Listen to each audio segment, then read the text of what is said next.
When Yasiel Puig made his MLB debut on June 3, 2013, the Dodgers had a record of 23-32 and were in last place in their division. They would go on to win the NL West, marking the first of 7 consecutive division titles for the team.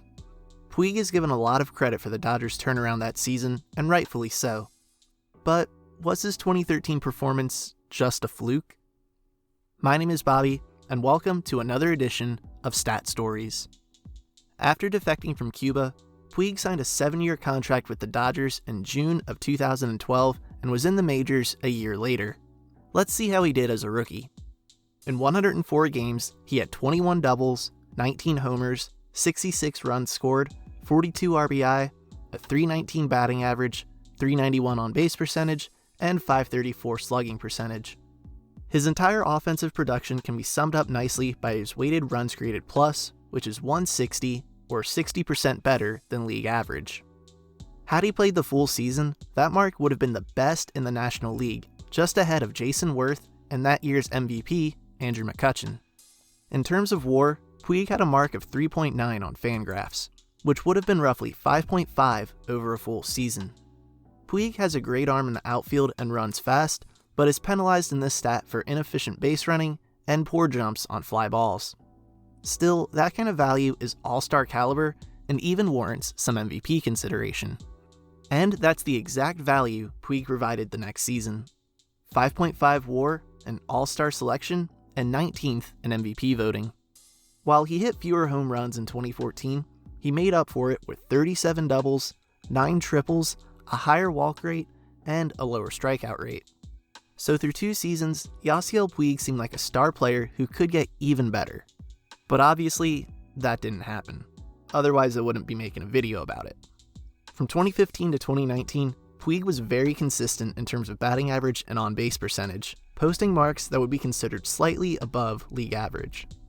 The thing that really varied for him was his slugging percentage. 2015 and 16 can partly be explained by nagging hamstring injuries, but a fully healthy Puig was able to hit 28 home runs in 2017. Finally surpassing his previous career high of 19 from his rookie season. I'm showing you this because Puig's offensive value is far from bad, and over these seasons, his weighted runs created plus ranged from 101 to 123. He has been league average to slightly above average, but remember, this is what he put up in his first 2 seasons. And there are a couple things that jump out as to why Puig never built upon that early success. The first is batted ball data. We sadly can't use StatCast data here since it only goes back to 2015, so we're relying on Fangraphs for this one. Puig's hard contact percentage declined after his rookie season, but has gone back up in recent years, which means we need to look at his soft contact percentage instead. And his 2 lowest marks for this were in his first 2 seasons. To put this into context, Puig makes soft contact 20% of the time or more in his other seasons, which would typically put him around the top 15 in the league in that regard. And being top 15 in soft contact isn't really a good thing. The best reason I can give as to why Puig made less soft contact as a rookie is that pitchers just hadn't figured out the best way to pitch to him yet. And that brings us to batting average on balls in play. Puig had batting averages of .319 and .296 in his first 2 big league seasons, compared to a .264 average in seasons after that. He simply got more hits in his first 2 seasons. And if we look at batting average on balls in play, we can see why this early success may have been misleading. Now, if you're unfamiliar with batting average on balls in play, it takes strikeouts and home runs out of the equation and simply looks at balls that are in play. A player's BABIP will typically be around 300, though talented hitters will naturally be above that mark and less talented hitters below. So looking at Puig's ridiculous 383 BABIP, we can say he got lucky on balls in play. Even his 356 BABIP could indicate some luck. The thing is, these were Puig's first 2 seasons, so there is no way of knowing what the norm for him was. But to provide some context on BABIP, Miguel Cabrera has a lifetime BABIP of 344, Ichiro 338, and Jose Altuve 337. And their highest BABIPs in a single season are 384, 399, and 370 respectively.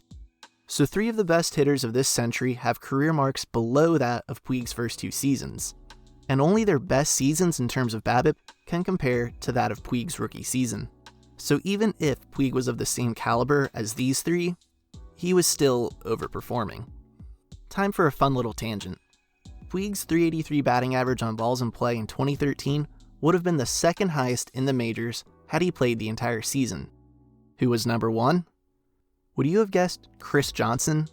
You may not even know/remember him, but he played for the Braves in 2013. The year before, he had a .281 batting average and a .354 BABIP.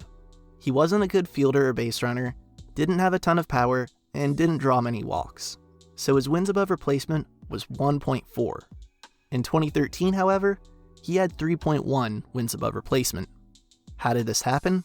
Well, his batting average rose to .321 thanks to a BABIP of .394. Literally nothing else about him changed. His average only increased thanks to having the best luck in the majors on balls in play. And the next season, everything went back to normal. So next time you find yourself lying in bed at night, doubting the importance of advanced baseball metrics, just remember Chris Johnson, and you will find peace once more.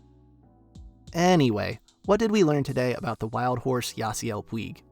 Well, his incredible rookie season and solid sophomore campaign gave us unrealistic expectations about what was to come.